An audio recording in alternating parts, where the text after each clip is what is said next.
Bonjour, dans cette vidéo, on va utiliser un oscillographe à mémoire pour enregistrer le passage d'un son au niveau de deux micros, M1 et M2.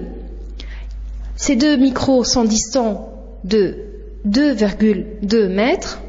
Les deux microphones sont alignés avec la source sonore qui émet un son bref et intense. Notre oscillographe a deux voix.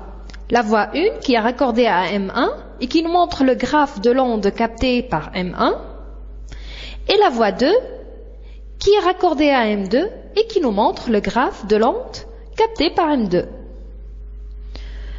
La sensibilité de notre oscillographe pour les deux voix est de 1 milliseconde par déviation horizontale et de 200 millivolts par déviation verticale. Et notre source sonore, et on veut savoir si notre onde sonore est longitudinale ou transversale. Pour cela, il faut tout d'abord dire que l'onde sonore provoque une perturbation dans tout l'espace, donc sous forme de sphère. Donc l'onde, elle est sous forme de sphère et provoque une perturbation, elle vibre dans tout l'espace, dans les trois directions. Et parmi ces trois directions, il y a la direction de propagation. Donc, si elle vibre dans la direction de propagation, c'est une onde longitudinale, car on sait qu'une onde longitudinale est une onde qui vibre le long de la direction de propagation. Donc, nous avons notre onde sonore qui est une onde longitudinale. L'onde atteint le microphone M1, ce qui déclenche l'enregistrement d'un signal sur la voix 1 de l'oscillographe, puis elle atteint le microphone M2 avec un certain retard qu'on peut lire sur l'écran.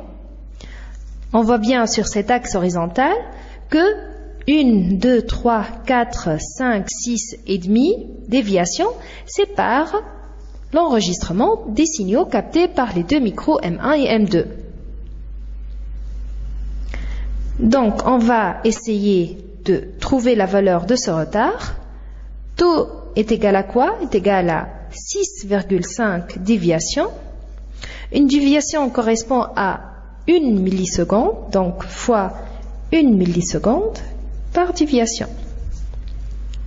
Ceci nous donne combien? Ceci nous donne taux égal à 6,5 millisecondes. Ça nous donne taux égal à 6,5 10 moins 3 secondes. Voilà le retard entre l'enregistrement des deux signaux.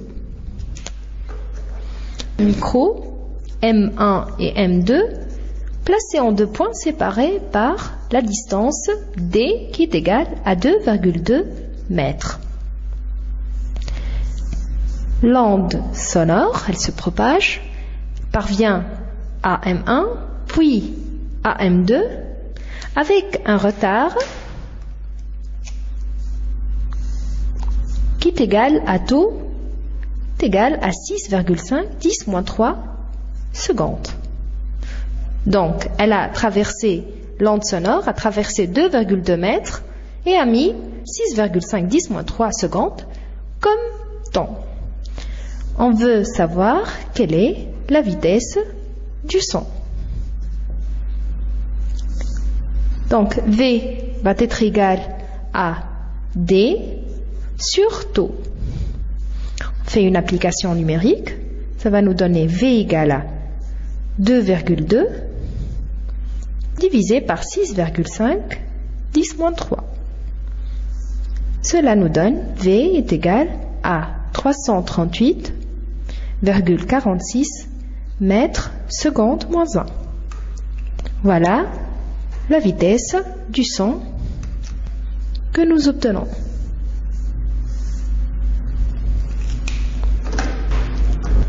On revient à l'écran de notre oscillographe et on remarque que l'amplitude du signal sur la voie numéro 2 n'est pas le même que celui sur la voie 1. Il est moins important. La raison est que l'énergie du signal va se répartir sur une sphère de plus en plus grande. Donc, on imagine là que la sphère, elle va s'agrandir de plus en plus. Donc, plus elle s'éloigne, plus elle s'agrandit. L'énergie mécanique reçue par M1 va être plus importante que celle reçue par M2. Donc les signaux ne vont pas être les mêmes. M1 va recevoir un signal avec une amplitude plus importante que M2. La leçon est maintenant terminée. Je vous attends sur le forum pour répondre à toutes vos questions. Topnet, very intelligent people.